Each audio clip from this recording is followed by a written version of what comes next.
তো দেখো মিষ্টিটা বানানো কমপ্লিট হয়ে গেছে, কত সুন্দর হয়েছে দেখতে, যেমন লাগছে খেতেও কিন্তু অসাধারণ এই মিষ্টিটা। তো বন্ধুরা, তো আমি আজকে আবার অন্যদিনের মতো নতুন একটা রেসিপি নিয়ে এসেছি। আজকে রেসিপি হচ্ছে পাউরুটি দিয়ে মিষ্টি বানাবো। তো চলো আমি কিভাবে মিষ্টিটা বানাই তোমরা শেষ পর্যন্ত ভিডিওটা স্কিপ না করে পাশে থেকে দেখার জন্য অনুরোধ রইল।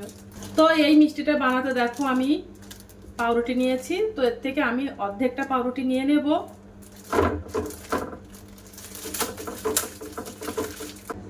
তো দেখো এই পাউরুটিগুলো আমি নিয়ে নিয়েছি, মিক্সারে দিয়ে গুঁড়ো করে নেব।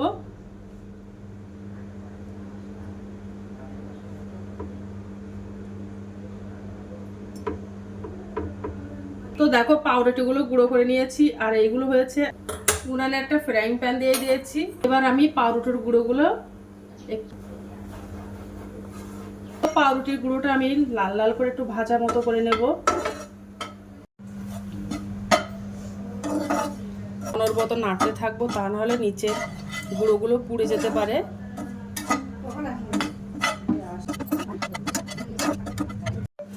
তো দেখো পাউরুটির গুঁড়োটা একটু হালকা লাল লাল করে ভাজা করে নিয়েছি। তো এবার গ্যাসটা আমি অফ করে দেব।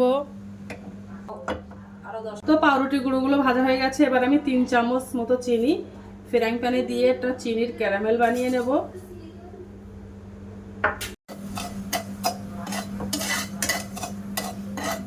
তো দেখো চিনিটা আস্তে আস্তে গলে যাচ্ছে, চিনিটা আস্তে আস্তে গলে গেছে, আর চিনিটা কিন্তু আস্তে আস্তে ক্যারামেল হয়ে যাচ্ছে।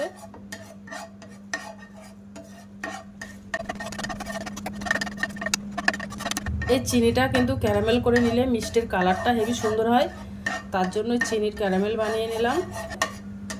একটু হালকা বাদামি করে নিয়েছি। এবার আমি ওর মধ্যে 1 বাটি দুধ দিয়ে দেব, লিকুইড দুধ দিয়ে ভালো করে গলিয়ে নেব। আর উনানের আঁচটা কিন্তু একদম লো করে দেব।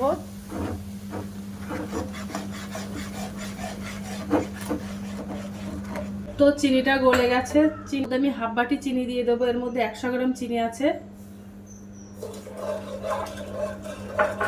চিনিটা দিয়ে ভালো করে গলিয়ে নেব। এবার দুধটা ফুটে গেছে, এবার যে পাউরুটির গুঁড়োটা আমি দিয়ে দেব, দিয়ে অনবরত নাড়তে থাকবো। এবার আমি এটা নাড়তে থাকবো। আর ওর মধ্যে এবার আমি হাফ বাটি গুঁড়ো দুধ দিয়ে দেব। গুঁড়ো দুধটা দিলে কিন্তু খেতে ভীষণ ভালো লাগে, তার জন্য গুঁড়ো দুধটা দিয়ে দিলাম। দিয়ে ভালো করে মিশিয়ে নেব, যেন কোনো দলা দলা ভাব না থাকে।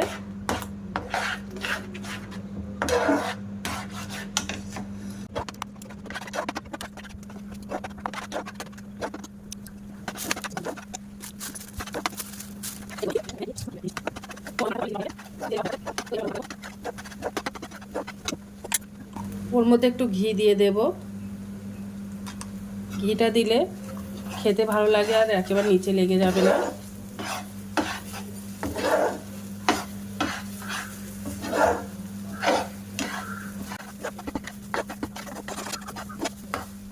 দেখেছো ঘি দেওয়ার পরে কিন্তু ফ্রাইং প্যানে আর আটকে যাচ্ছে না।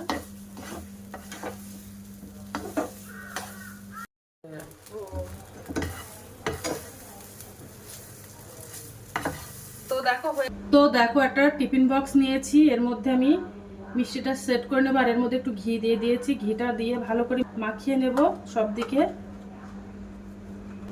তো দেখো সব দিকে মাখিয়ে নিয়েছি। যে মিষ্টিটা আছে ওর মধ্যে দিয়ে দেব।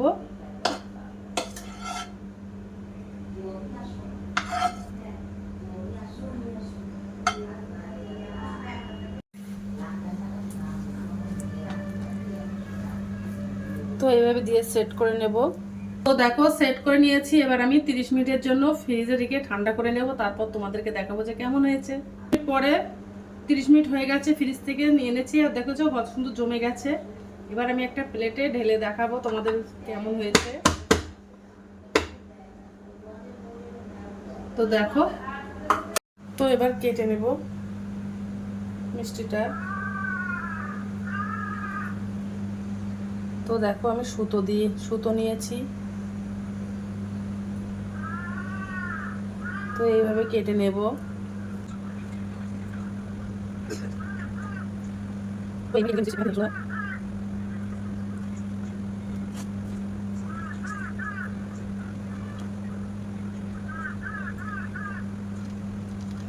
তো দেখো এভাবে কেটে নিয়েছি। দেখতে ভালো লাগার জন্য আমি একটা চেরি ফল দিয়ে দিচ্ছি।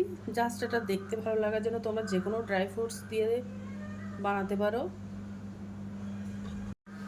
তো দেখো